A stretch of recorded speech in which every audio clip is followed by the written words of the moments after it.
Como depois do dia vem a noite e novamente o dia, o ciclo da produção global continua. O mundo nunca dorme.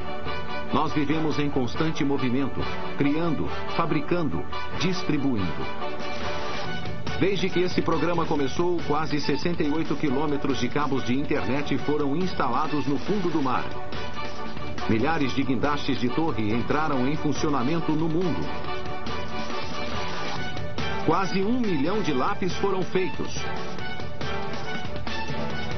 O mundo consumiu 16 milhões de litros de água potável e usou 55 mil tubos de pasta de dentes. Até o mais comum dos objetos frequentemente tem uma história extraordinária para contar. Nós só temos que observar e ouvir.